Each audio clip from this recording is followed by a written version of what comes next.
Coucou les amis, ce matin je viens donc vous traiter d'un sujet qui m'est arrivé ce matin et qui est très important. Mais tout d'abord, je voudrais d'abord remercier tous les nouveaux abonnés, toutes les personnes qui ont eu la gentillesse donc de s'abonner pour que bientôt je puisse vous parler en direct. Et je voudrais remercier aussi également une chaîne, plus particulièrement Mistral, qui m'a envoyé de ses abonnés et qui est vraiment un amour de personne. Donc je la remercie amplement et je souhaite vraiment que sa chaîne soit une grande réussite et que nous puissions tous œuvrer ensemble dans ce travail qu'est l'éveil. Voilà, aujourd'hui je vais aborder un sujet qui m'est venu ce matin mais qui est tellement pressé que je ne peux pas attendre. Donc c'est le sujet des soignants, des soignantes qui ont perdu leur travail, bien sûr, c'est une chose terrible. Mais actuellement, il est surtout urgent qu'elles témoignent de tout ce qu'elles ont vu durant la crise du coco. J'utiliserai pas les vrais termes, hein, vous savez pourquoi, à cause des algorithmes. Hein.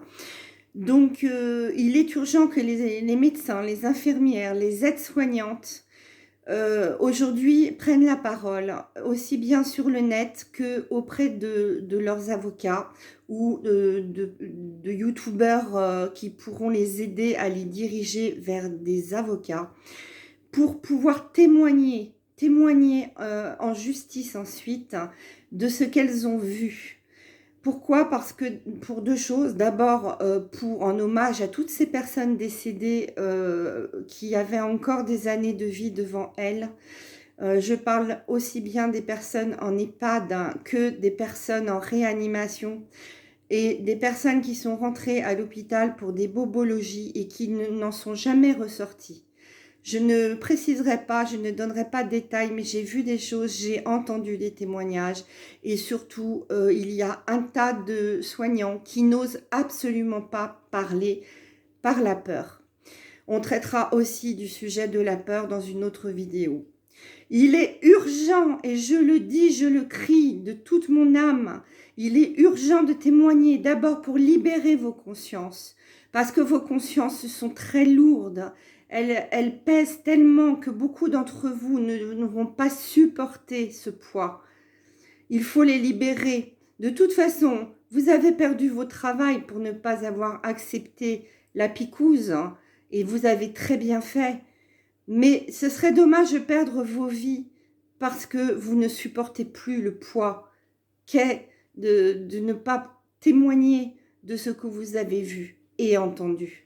Il est temps maintenant, il est grand temps. Il faut le faire très rapidement, car nos dirigeants vont être traduits en justice et vos témoignages vont être précieux. Ils vont permettre de grossir et de faire gonfler les dossiers de toutes ces personnes qui n'ont pas demandé à passer de vie à trépas. Pensez à elles, surtout en hommage pour tous ces gens qui n'ont pas demandé cela.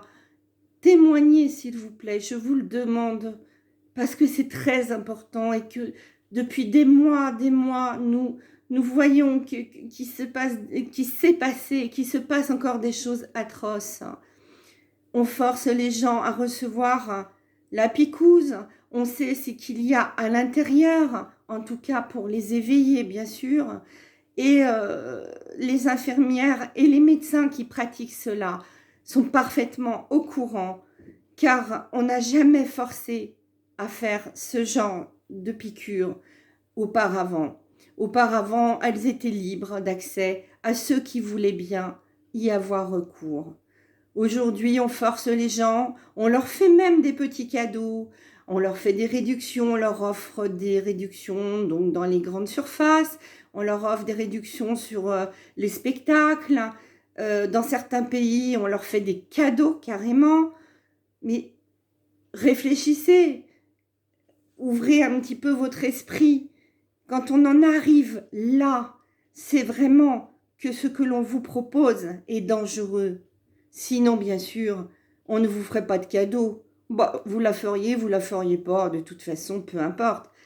Mais ça leur apporte tellement d'argent que, bien sûr, ils vont vous contraindre, vous pousser jusqu'à vos derniers retranchements. Maintenant, libérez votre conscience. Il est temps, soignants, soignantes. Et vous en serez tellement mieux après. De toute façon, vous retrouverez vos emplois. Lorsque la transition sera commencée, que les militaires auront repris le pouvoir pour donc laisser place à une France, on va dire, exsangue, mais nettoyée. Là, vous retrouverez vos emplois. Et croyez-moi, ce sera plus vite que vous ne le pensez, puisque ce sera premier semestre 2022. Il faut agir maintenant. Sentez-vous utile, puisque vous ne travaillez plus. Commencez à remplir des dossiers en justice, mais surtout, témoignez sur le net. Faites-le dès aujourd'hui. N'attendez pas. Moi, je suis là un petit peu comme un chien de berger à réunir les troupes. Voilà. Si je n'ai servi qu'à cela, et même si c'est ma dernière vidéo, même si on me strike, même si on ne veut pas me laisser parler, eh bien, cette vidéo aurait été la plus importante. Sur ce, mes amis, vous pouvez me laisser des sujets en commentaire que je pourrai traiter ultérieurement. Mais il y a urgence pour l'instant. Et ne me mettez pas des sujets politiques qui n'ont plus lieu d'être. Mettez-moi des sujets surtout très importants pour vous, pour votre avancement et pour débloquer la situation actuelle. Voilà. Je vous laisse sur ce, je vous embrasse et je vous dis à très bientôt les amis.